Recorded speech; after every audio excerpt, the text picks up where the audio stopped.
Good morning everyone, कैसे हैं आप सब। अब हमारा अंतिम पेपर सोशल साइंस का है, मतलब सामाजिक विज्ञान का। और जो सामाजिक विज्ञान का पेपर होता है वो वाकई टफ होता है। टफ क्यों होता है? 4 किताबें हैं, कोई गैप नहीं दिया, कोई छुट्टी नहीं दिया। कम से कम भाई एक किताब को पढ़ने के लिए एक दिन फिर भी मिले, तब जाकर के बच्चा टॉप करता है। अब 4 किताबें, कोई समय नहीं भाई, आपको नेक्स्ट डे पेपर देना है। खैर कोई बात नहीं। अब जो मैं कंटेंट दे रहा हूँ वो आप पढ़ ही रहे होंगे, ऐसा मैं उम्मीद करता हूँ। और जो पढ़ रहा है वो वाकई तबाही मचाएगा। जो नहीं पढ़ रहा है, आपके लिए बहुत बहुत स्वागत है। अब बूस्टर डोज आ गया, इससे पढ़ लीजिए। इससे भी नहीं पढ़ पा रहे हैं तो एक काम कीजिए, बूस्टर डोज का नकल ही बना लीजिए। जो कुछ करना हो करिए, लेकिन एग्जाम में यही सब क्वेश्चन आएगा जो बूस्टर डोज में लिखा है।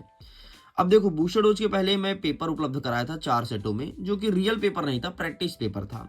और वहां से क्वेश्चंस आए हैं, डेली आए हैं, तुमको भी पता है, तुमने भी देखा है डेली वीडियोस को।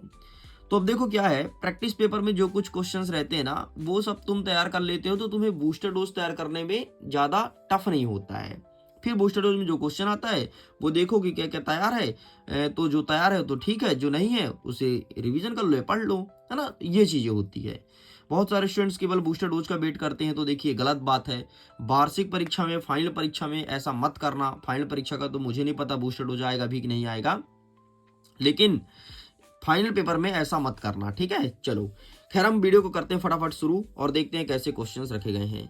जैसे प्रश्न पूछेगा कि चादर अपर्दन क्या है, सब 2 नंबर के प्रश्न है। भूमि निम्नीकरण क्या है, मृदा अपर्दन क्या है, पवन अपर्दन क्या है। अच्छा, मैं तुम्हें जानकारी के लिए बता दूं, सबसे ज्यादा प्रश्न तुम्हारे भूगोल से आ रहा है, ठीक है। भूगोल सबसे अधिक प्रश्न आ रहा है। नेक्स्ट कह रहा है कि सतत फूफने विकास से आप क्या समझते हैं, मृदा संरक्षण से क्या आशय है, ठीक है। ये सब 2 नंबर के प्रश्न है। जलोढ़ मिट्टी की 2 विशेषता बताओ, जलोढ़ मिट्टी और काली मिट्टी में अंतर लिखो, बांगर और खादर में अंतर लिखो, ठीक है। ये सब क्वेश्चन 2 नंबर के हैं। मृदा संरक्षण के प्रमुख तरीकों की व्याख्या करना है। वन अपर्दन का क्या कारण है, ठीक है। कोई 2 कारण तैयार कर लेना और इसको डिटेल भी करनी पड़ेगी, डिटेल से लिखना पड़ेगा। नेक्स्ट कहता है संरक्षित असंरक्षित व अवर्गीकृत वन क्या होता है, ठीक है। अलग अलग पूछेगा, कुछ स्कूल में पूछेगा संरक्षित, कुछ जगह पूछेगा अवर्गीकृत, कुछ जगह पूछेगा आरक्षित, ठीक है। संरक्षित, आरक्षित, अवर्गीकृत, बाकी तीनों पूछ रहा है अलग अलग दिशा में। नेक्स्ट कह रहा है अभ्यारण्य और राष्ट्रीय उद्यान किसे कहते हैं, क्या होता है अभ्यारण्य, क्या होता है राष्ट्रीय उद्यान, ठीक है। नेक्स्ट कहलाता है कि जैव विविधता क्या है, यह मानव के जीवन के लिए क्यों महत्वपूर्ण है। जैव विविधता, मेगा बायोडाइवर्सिटी, अगर तुम इंग्लिश मीडियम को तो इंग्लिश में बोलते हैं, ठीक है। इस पर प्रश्न पूछा गया है। आगे बढ़ते हैं। नेक्स्ट कहता है कि वन्य जीव संरक्षण अधिनियम 1972 के प्रमुख प्रावधान को बताइए, ठीक है। तो ये प्रावधान तुम्हारे एग्जाम में देखने को मिलेगा। अच्छा देखो, जिस प्रकार से मैं अभी तैयारी करा रहा हूँ उससे बेहतर तैयारी कराएंगे लाइव क्लास में आकर के। इसके लिए मैंने टॉपर सीरीज लॉन्च किया है, ठीक है। टॉपर सीरीज, तो अगर आपने अभी तक टॉपर सीरीज से नहीं जुड़ा है ना, तो सच में बहुत बड़ी गलती कर रहे हो। मुझे लगता है जो मिडिल एजुकेशन से हमेशा पढ़ता है वो तो जुड़ चुके हैं, लेकिन कुछ स्टूडेंट्स ऐसे हैं जिनको लगता है कि अरे ठीक है यार, देख लेंगे। भाई वार्षिक परीक्षा का पेपर टफ आ रहा है, पता होना चाहिए आपको। और अभी का देखो ना यार, अर्धवार्षिक का ही भाई कुछ कुछ क्वेश्चन में हवा नहीं लगते हैं। मैंने खुद देखा कई सारे क्वेश्चंस जो आउट ऑफ सिलेबस कहीं से भी दे रहा है, तुम फिर उसको कुछ नहीं कर पाओगे, पता है। फिर अंतिम में सर ही पटकना पड़ेगा। तो मेनली क्या होता है कि एनसीईआरटी की 20 से क्वेश्चन देते हैं। तो टॉपर सीरीज में हम आपको पूरा पूरा एनसीईआरटी पढ़ा रहे हैं, है ना। ए टू जेड पढ़ाएंगे, एक पार्ट से लेकर के जितने भी हैं। और जितने सब्जेक्ट हैं, देखो सब्जेक्ट 5 सब्जेक्ट हैं, ठीक है। 5 सब्जेक्ट हम पढ़ाएंगे। वैसे लगती 6 है, लेकिन संस्कृत को नहीं पढ़ाया जाएगा, तो क्योंकि संस्कृत बहुत ईजी होता है ना। तो 5 सब्जेक्ट है और आपका फीस पता है कितना है, 499 रुपए, ठीक है। ये भी पे मत करना, 399 रुपए फीस है। मतलब देखो, जितने सब्जेक्ट उतने रुपए भी नहीं है। और कोर्स कब तक चलेगा भाई? कोर्स चलेगा 45 दिन और वैलिडिटी रहेगी कोर्स की 30 अप्रैल तक। अरे भैया, 6-7 महीना वैलिडिटी रहेगी। तो इस प्रकार से फायदा मिल रहा है। इनरोल जरूर करो, तुमको पीडीएफ नोट्स मिलेगा, सब कुछ मिल जाएगा भाई। अगर तुम्हें नहीं पता है कैसे परचेस करें, तो मैंने ऑलरेडी वीडियो बना रखी है। मैं इसी वीडियो के एंड स्क्रीन में लिंक दे दूंगा, देख लेना। पूरा पूरा प्रोसेस है, कोर्स कैसे इनरोल करें। और 20 नवंबर से लाइव क्लासेस स्टार्ट हो रही है, ध्यान रखिएगा।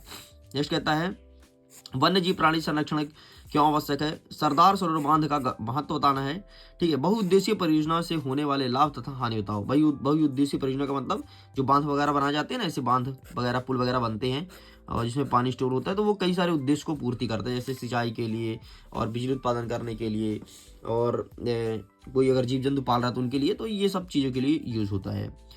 छत वर्षा जल संग्रहण की विधि बताओ, है ना। जो छत में पानी गिरता है, फिर छत का पानी तुम कहाँ ड्रोले में मत बहाओ, एक सूखता गड्ढा बनाओ, उसमें पानी भरे, तो बस यही कहलाता है वर्षा जल संग्रहण की विधि। नेक्स्ट कहता है नर्मदा बचाओ आंदोलन पर टिप्पणी लिखो, ठीक है, नर्मदा बचाओ आंदोलन। नेक्स्ट कहता है रोपण कृषि की 2 विशेषताएं बताइए, क्या होता है रोपण कृषि। नेक्स्ट कहता है कि भारत में उगाई जाने वाली मुख्य रेशेदार फसलें कौन कौन सी है, ठीक है, तो ये हमें बताना है कि भारत में कौन कौन सी रेशेदार फसलें उगाई जाती है। नेक्स्ट कहता है कि जूट को सुनहरा रेशा क्यों कहा जाता है, जूट को सुनहरा रेशा हम क्यों कहते हैं, ये हमारे एग्जाम में देखने को मिलेगा। नगद व व्यापारिक फसलें किसे कहते हैं, झूमिंग कृषि का अन्य नाम कौन कौन सा है, कई सारे नाम हैं जैसे बेबर, दीपा, ठीक है, और कर्तन दहन कृषि, ठीक, तो स्थानांतरित कृषि, तो कई सारे नाम है, तो ये एग्जाम में देखने को मिलेगा। चलो आगे बढ़ते हैं। रबी की फसलें और खरीफ की फसलें में डिफरेंस बताना है और प्रारंभिक जीविका निर्वहन कृषि और वाणिज्य कृषि में अंतर बताओ। कुछ जगह ये भी पूछ रहा है कि प्रारंभिक जीविका निर्वहन कृषि किसे कहते हैं, कुछ जगह ये पूछ रहा है कि वाणिज्य कृषि किसे कहते हैं, तो ये ऐसे क्वेश्चंस देखने को मिल रहा है। चलिए भाई आगे बढ़ते हैं। नेक्स्ट हमारा कह रहा है कि खनिज संरक्षण की क्या आवश्यकता है, ऊर्जा का परंपरागत और गैर परंपरागत स्रोत, ठीक है, खनिज किस प्रकार के सेल समूह में पाए जाते हैं और भारत में पाई जाने वाली लौह की पेटी कौन कौन सी है। इस प्रकार से यहाँ तक हमारा जियोग्राफी खत्म होता है। जियोग्राफी ज़्यादा क्वेश्चन थे, मैंने पहले बताया, क्योंकि एग्जाम में ज़्यादा क्वेश्चन आ रहा है। अब हमारा इतिहास मतलब हिस्ट्री स्टार्ट हो रहा है। हिस्ट्री ज़्यादा क्वेश्चन नहीं है, ठीक है, अब बाकी थोड़ी थोड़ी क्वेश्चन है। मेन ज्योग्राफी के था, अगर तुमने ज्योग्राफी पढ़ लिया मतलब बहुत अच्छी तुम्हारी तैयारी हो चुकी है। नेक्स्ट कह रहा है कि उदारवाद और रूढ़िवाद का अर्थ बताइए, ठीक है, क्या होता है उदारवाद, क्या होता है रूढ़िवाद, रॉलेट एक्ट क्या है, ठीक है, बहिष्कार क्या है, पिकेटिंग का अर्थ बताओ, ठीक है, रॉलेट एक्ट बहिष्कार और पिकेटिंग क्या होता है। नेक्स्ट हमारे एग्जाम में कह रहा है कि बारदौली सत्याग्रह, बारदौली सत्याग्रह बहुत इंपॉर्टेंट है, इसी में सरदार वल्लभ भाई पटेल को सरदार की उपाधि बारदौली की महिला ने दी थी, है ना, उन्हें सरदार कहा था। चलो भाई, प्रथम विश्व युद्ध ने भारत के राष्ट्रीय आंदोलन के विकास में किस प्रकार से योगदान दिया था, ठीक है, ये एग्जाम में देखने को मिलेगा। सत्याग्रह के विचार का क्या क्या मतलब है, ये एग्जाम में देखने को मिलेगा। नेक्स्ट कहता है जलियांवाला बाग हत्याकांड पर टिप्पणी लिखना है, क्या था जलियांवाला बाग हत्याकांड, किस प्रकार से हत्याकांड हुआ था, ये सब चीजें हमें बताना है। नेक्स्ट कह रहा है असहयोग आंदोलन के 4 कारण लिखो, ठीक है, असहयोग आंदोलन क्या था, इसके 4 कारण बताना है। नेक्स्ट कह रहा है सविनय अवज्ञा आंदोलन में महिलाओं की भागीदारी का वर्णन करो, ठीक है, सविनय अवज्ञा आंदोलन और महिला की क्या भागीदारी थी, महिला किस प्रकार से काम करती थी, इसका वर्णन हमें करना है। आगे बढ़ते हैं। भारत में राष्ट्रवाद उदय के 4 कारण बताओ, ठीक है, राष्ट्रवाद उदय का 4 कारण बताना है कि राष्ट्रवाद किस प्रकार से भारत में पनपा, ठीक है, किस प्रकार से जगह, और ये क्वेश्चन काफी इंपॉर्टेंट है 4 नंबर के हिसाब से, पिछले कई बार रिपीट हुआ है। पेज नंबर 99 लिखा है भाई, क्या कहता है पेज नंबर 99, आओ मैं दिखा देता हूँ भाई, कुछ तो बात होगा तभी तो लिखा है पेज नंबर 99। हाँ कुछ क्वेश्चंस हैं, क्वेश्चन देख लो, जैसे कौन कौन सा क्वेश्चन है। कॉर्न लॉ क्या है, भुट्टे पर कानून, 100% तुम्हारी एग्जाम में मार्किंग होगी, ठीक है। प्रथम विश्व युद्ध का मित्र राष्ट्र और धुरी राष्ट्र, मित्र राष्ट्र और धुरी राष्ट्र का नाम याद कर लेना। मित्र राष्ट्र में आएगा ब्रिटेन, फ्रांस, रसिया, और केंद्रीय में ऑस्ट्रिया, हंगरी, ऑटोमन गणराज्य, ठीक है, और जर्मन, ठीक है, ये सब देश आ रहे हैं। तो ये क्वेश्चन तुम्हारे सामने लिखा था। कुछ क्वेश्चंस और ऐसे भी देख लीजिए, जैसे क्या कह रहा है आयात शुल्क क्या होता है, ठीक है, प्रथम विश्व युद्ध में औद्योगिक युद्ध क्यों कहा जाता है, तो ये दोनों क्वेश्चन तुम्हें तैयार करना है, ठीक है, बाकी छोड़ दो ऊपर का।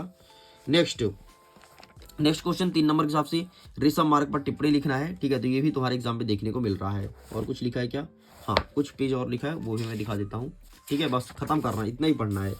नेक्स्ट कह रहा है तुम्हारे सामने ये 16वीं सदी को दुनिया सिकुड़ने लगी, इसका क्या मतलब होता है, ये एग्जाम में देखने को मिलेगा, ठीक है, बस खत्म करते हैं, ठीक। लो आगे बढ़ते हैं। नेक्स्ट 1 सेकंड, थोड़ी और कुछ बचा हो तो मैं दिखा देता हूँ भाई, ताकि तुम्हारा कोई चीज़ छूटे ना और अच्छे से प्रिपेयर हो जाए। हाँ कुछ चीज़ और बचे हैं, ठीक है, जैसे देख सकते हो ये रहा 19वीं सदी वाला याद करना है, और औद्योगिक उत्पादन, और बस ये 2 चीज़ याद करना है, ठीक है, यहाँ से बाकी छोड़ दो, कोई दिक्कत नहीं। नेक्स्ट देखो गुमास्ता क्या है, ये तैयार करना है, और लंदन में फिशरिंग सेंटर के रूप में क्यों जाना जाता है, तो गुमास्ता और लंदन वाला, ये दोनों चीज़ को तैयार करना है। ये देखो ABCD लिखा भी है, ठीक है। नेक्स्ट कहता है स्टेपलर, पुलर तथा कार्डिंग से क्या है, तो ये चीज़ हमें प्रिपेयर करना है, क्या होता है स्टेपलर, पुलर, कार्डिंग। नेक्स्ट आगे बढ़ते हैं। नेक्स्ट कहता है कि 1840 के दशक के बाद रोजगार की स्थिति का विवेचना कीजिए, तो ये था, ठीक है, ये क्वेश्चन तैयार करना है, ठीक है। भारत में मैनचेस्टर की समस्याएं कौन कौन सी थी, ये तैयार करना है, यहाँ से आ रहा है, सारे सेट के लिए बता रहा हूँ, ठीक है। चलो 1-2 क्वेश्चन और बचा है, एक ये बचा प्रश्न नंबर 11, ये तैयार कर लीजिएगा, बाकी छोड़ दो, खत्म।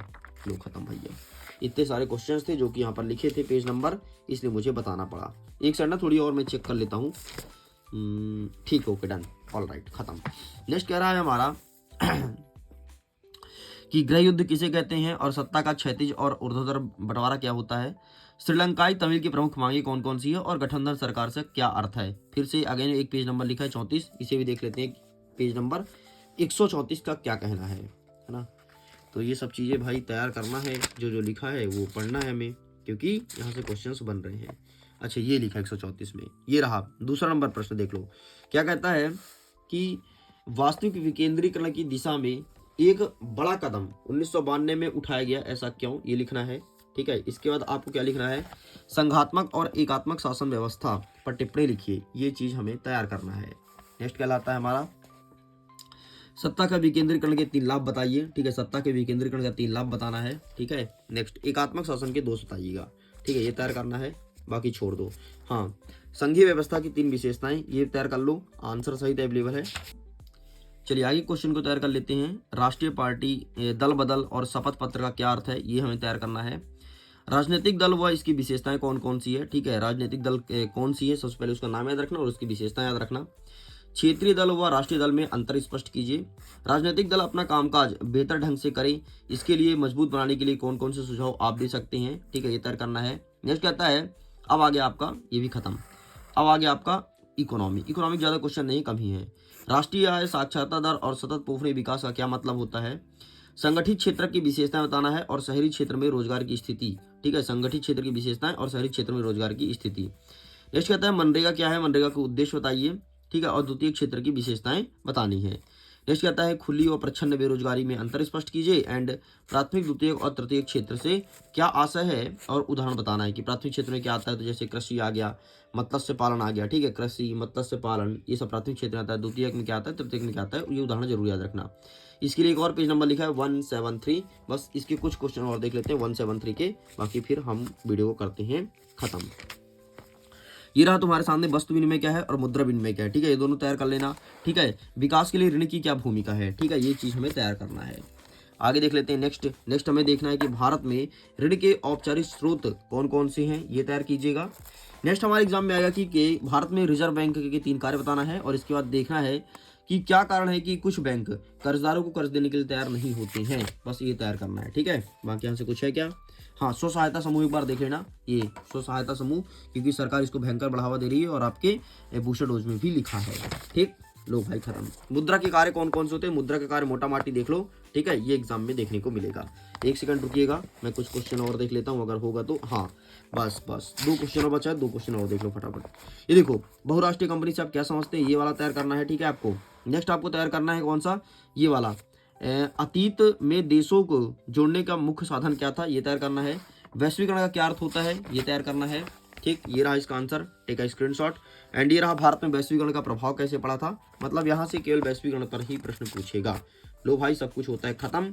ठीक है, एक चीज और याद रखना, ये बहुराष्ट्रीय कंपनी कहाँ स्थापित की गई थी, क्या कैसा, बस इतना आपको तैयार करना है। और 7 बज चुका है, मैसेज आ गया है, तो लो फाइनली बूस्टर डोज का समय हो चुका है और अब तुम्हारे सामने बूस्टर डोज है।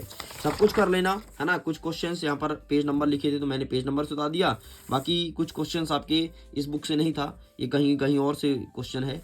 चलो मैं करता हूँ वीडियो को एंड। टॉपर सीरीज वर्ष 2026 से जुड़िएगा जरूर, क्योंकि 20 नवंबर से क्लासेस स्टार्ट हो रही है और जिस दिन से क्लास स्टार्ट हुई उसी दिन से क्लास करना, ताकि तुम डेली का डेली कवर करते जाओ अपने कोर्स को, नहीं तो फिर कवर नहीं कर पाओगे, फिर धीरे धीरे छूट जाएगा। जैसे अभी छूट गया तुम्हारा बहुत सारा पढ़ाई, वो भी छूट जाएगा, फिर तुम्हें अंतिम दिन पछताना पड़ेगा। तो एक गोल्डन अपॉर्चुनिटी है, प्लीज इनरोल कीजिए, लिंक वीडियो को डिस्क्रिप्शन बॉक्स में भी दिया गया है। Thank you.